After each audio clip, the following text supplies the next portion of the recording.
नमस्कार दोस्तों, सामाजिक सरोकार की बात में मैं संजय पांडे और हमारे YouTube चैनल पर आपका स्वागत है। दरअसल इसके पहले हमने 2 वीडियो बनाया था और जो कि हमारे वहाँ क्या था कि लोग हमारे पर इल्जाम लगा रहे थे कि आप मोदी मीडिया जिससे बात करते हो यानी आप मोदी सरकार की तारीफ करते हो, जबकि है ठीक इसके उलट। हमने जो कई मुद्दों पे जो समाज से जुड़े मुद्दे हैं, राजनीति भी समाज के अंदर आती है, तो हमने ज्यादातर राजनीतिक जो चर्चा होती है उसके बाद हमने जो है ये जहां तक हो सका है समाज से जितने जुड़े मुद्दे हैं। इसके पहले हमने मेडिकल माफिया के बारे में आपको बताया था कि किस तरह से जो दवाएं हैं, डॉक्टर दवाएं नहीं लिखते, दवाओं में कमीशन, मेडिकल में कमीशन, जांच में कमीशन, ऐसा मैंने पिछले अपने 2 वीडियो में आपको बताया है।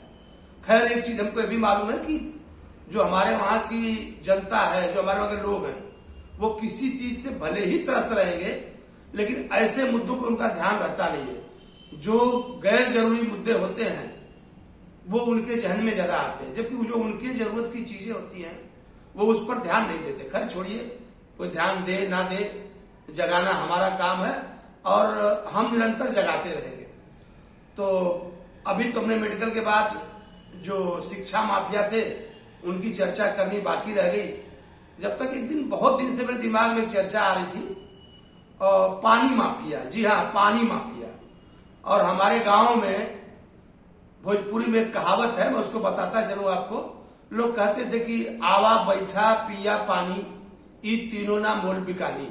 आइए बैठिए और पानी पीजिए। लेकिन देखिए, पानी, जो पानी मोल नहीं बिकता था, जो पानी ऐसे ही पीने को मिलता था, अब उस पानी का क्या हाल है। जब यह सरकार, मोदी सरकार नई आई थी, तो देश के सारे रेलवे स्टेशन पर एक पानी की मशीन लगाई गई थी जिससे आरओ का पानी मिलता था और 5 रुपए लीटर, 3 रुपए आप दे दो बोतल मिल जाए, बड़े बोतल में आप भर लो। बड़ी अच्छी व्यवस्था और आने जाने वाले यात्रियों के खूब पैसे बचते थे।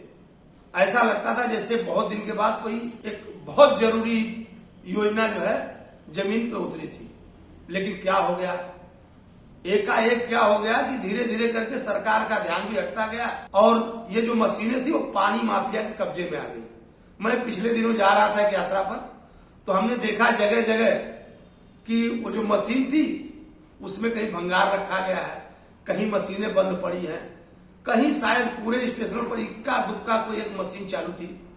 और ट्रेन के अंदर ये हुआ था कि सरकार का कहना था कि नहीं, रेल नीर बिकेगा, सिर्फ और सिर्फ रेलवे में रेल नीर बिकेगा।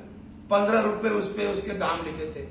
ठीक इसके उलट रेल नीर तो क्या मालूम कितने परसेंटेज बिक रहा है। जो लोकल पानी है, लोकल पानी लोकल बोतलों में बेचा जा रहा है।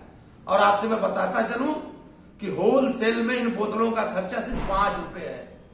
5 रुपए प्रति बोतल पानी आता है और वो पानी आम ग्राहकों को 20 रुपए में। और स्वाभाविक है कि जब कहीं आपको पानी नहीं मिलेगा तो फिर आपको पानी खरीद के पीना ही पड़ेगा। और वही पानी, लोकल पानी 20 रुपए प्रति बोतल। अब सोचिए कितनी बड़ी कमाई है। मैं कोई गणित का वो तो नहीं हूं, लेकिन अगर कोई जाने तो इसका परसेंटेज बता दे कि 5 रुपए की चीज अगर 20 रुपए में बेची जाती है तो कितने परसेंट का मुनाफा हुआ। और ये इन मशीनों को बंद करवा करके, और मेरा दावा है ये जो बोतल वाले, जो पानी बोतल बेचने वाले माफिया है, इन्होंने इन मशीनों को बंद करवा दिया। जब ट्रेन आती है तो ये सब बंद रहता और ग्राहक दौड़ दौड़ के बेचारे वो पानी लेते हैं। जगह जगह ये पानी, कहीं कहीं आप देखेंगे शहरों में आरओ के पानी के नाम पर कहीं कहीं तो पानी सिर्फ ठंडा करके, जब इसकी पानी की जो मानक है, जो टीडीएस है, इसके जो भी मानक है कि भाई किस हिसाब से पानी रहना चाहिए, तो लोग क्या करते हैं आजकल, ठंडा पानी के नाम पर जगह जगह घरों में पानी पहुंचाया जाता है। बहुत बड़ी लाभी है पानी माफिया और अरबों खरबों रुपया कमाती है पानी से। जबकि पानी हमारी मूलभूत सुविधाओं में है कि हर आदमी को पीने का पानी मिलना चाहिए।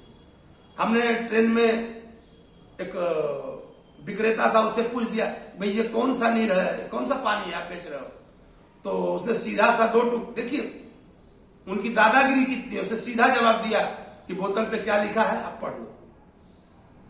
तो मैं याद दिलाना चाहता हूं सरकार को कि सरकार के जो वायदे थे कि रेलवे में रेल नहीं बिकेगा और जगह जगह जो है पानी की जो मशीनें लगी हैं उससे आरओ का पानी सबको मिलेगा, तो कहां जा रहा है? तो क्या सरकार जब आती है तो कोई योजना जब लॉन्च करती है तो उसको खूब जोर शोर से उठाती है, और जब कुछ दिन हो जाता है तो अब फिर मैं एक अलग भोजपुरी की कहावत नहीं कहना चाहता, थोड़ी अच्छी नहीं लगेगी, लेकिन जब नई नई आती है तो फिर अलग बात है, और कुछ दिन आने के बाद फिर वो चीजें अपने पुराने ढर्रे पर चली जाती है।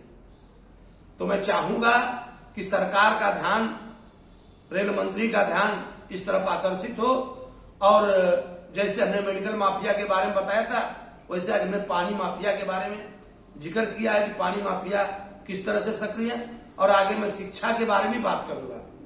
मैं चाहूंगा, हमको पता है कि मैं कितना कुछ कर सकता हूं ये तो हमको नहीं मालूम, लेकिन इतना तो हमें दृढ़ विश्वास है कि मैं इन बातों को उठाता रहूंगा, चाहे इसका कोई असर हो या ना हो। फिर मैं आपसे आगे अपने वीडियो में मिलूंगा, तब तक के लिए धन्यवाद।